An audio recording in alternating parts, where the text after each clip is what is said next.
今晚《師遊記》，兩位學生哥會去到湖南嘅張家界，親身感受下杜甫會當凌絕頂，一覽眾山小嘅磅礴氣勢。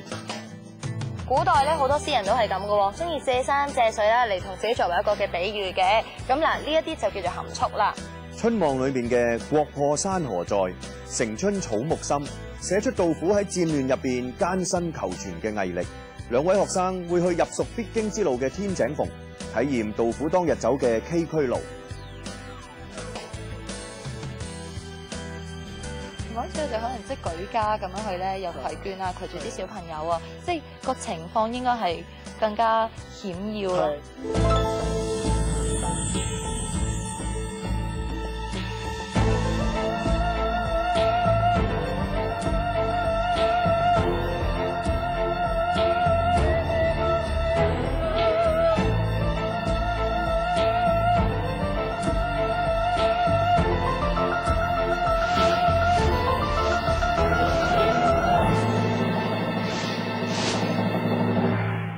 細草微風岸，霓牆獨夜舟。星垂平野闊，月湧大江流。名起文章著，觀應老病休。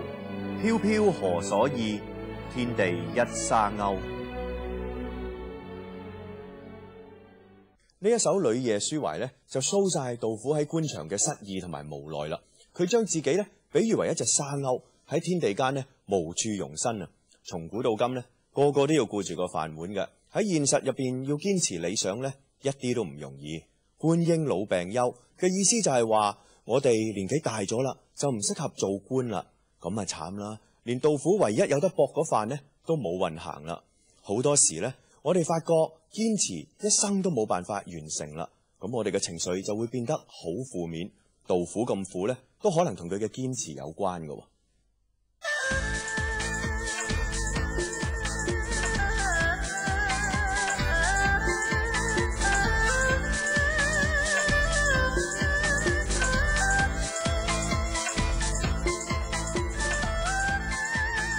杜甫成世人都冇咩時候咧係安安樂樂咁 hea 喺一個地方嘅，不過咁樣又令佢可以遊歷到中國好多名山大川。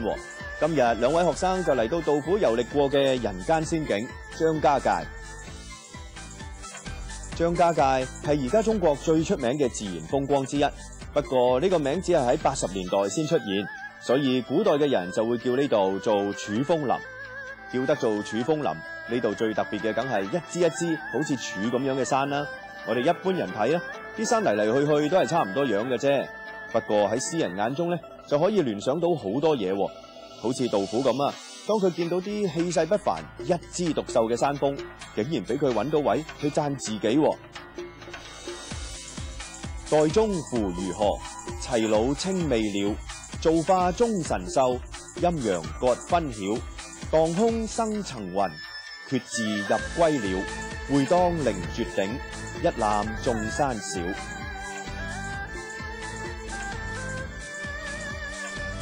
望岳呢首詩呢，係杜甫留低嘅詩集入邊最早寫嘅詩。唔好睇佢寫嗰陣年紀細細啊，佢已經自信爆標啊！當佢見到泰山，覺得山峰高高在上，就話自己都要上到最頂峰啊！擘大眼睇下其他山喺佢腳下嘅感覺。真係有志氣啊！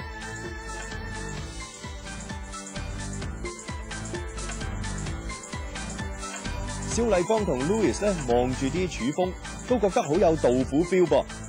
你睇下咁筆直嘅山勢咧，啲詩人咧就通常形容自己，即係將佢比喻自己咁清高、咁忠直嗰個性格啊。哦，但係忠忠直直，終須乞食喎，唔怪得啲柱峰咁禿，啲詩人又咁窮啦。你睇下呢啲隨風飄揚嘅幾茂密啊！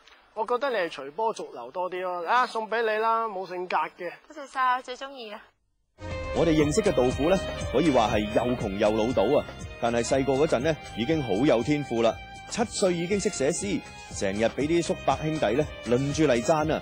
讚得多啦，就難免飄飄然啦，搞到佢心頭天咁高，覺得自己天生就係做官嘅材料，誓要喺官場有所作為咁話。自信爆棚咧都唔係咩問題啊，但係爆得唔啱時機咧，就自己累死自己啦。喺一次機緣巧合之下咧，杜甫有機會做一個叫做左拾遺嘅官職，負責俾下意見朝廷咁啦。但係佢成日聲大大話要拯救國家喎，其他人覺得佢官仔細細，口氣大大，唔止俾人排擠啊，最後咧仲燉走埋佢。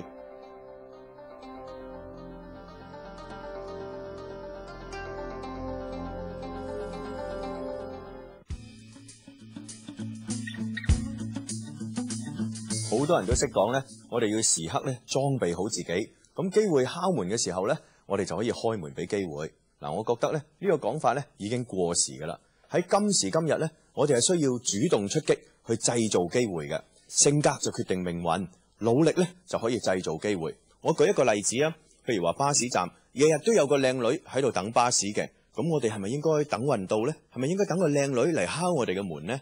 梗係唔係啦！我哋要日日借頭借路去等巴士噶嘛，咁先有機會咧識到嗰個靚女噶嘛。嗱，講到機會呢一家嘢咧，與其求神拜佛啊，不如靠自己好過。杜甫出生喺一個幾有文化嘅屋企，佢阿爺杜審言呢，唔止係官，仲係當時幾有名嘅詩人添。杜甫立志咧要行翻阿爺嗰條路，要喺封建社會嗰度發圍，都係靠讀書嘅啫。不過杜甫都幾黑仔㗎。考2次科舉就衰2次，喺長安出出入入咗10幾年，都拗唔到一個想要嘅官職。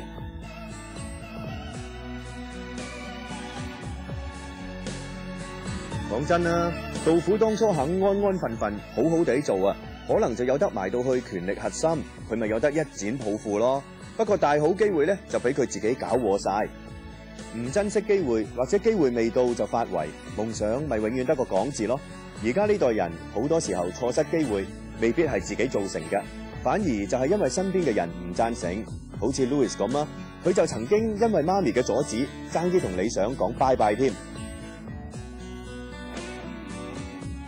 我記得我細個嘅時候已經好中意美術同埋設計嘅嘢啦，但係當我有機會去讀書揀科嘅時候，我好想揀設計係嚟讀啊，點知屋企人聽咗就一口反對咗。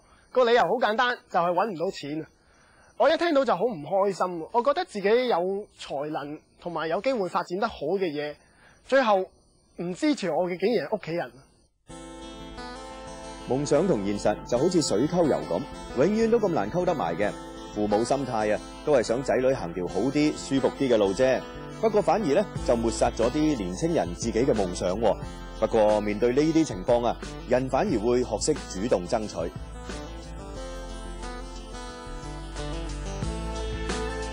咁雖然咧屋企人反對我讀 design 啊，但係我後尾都夾硬咁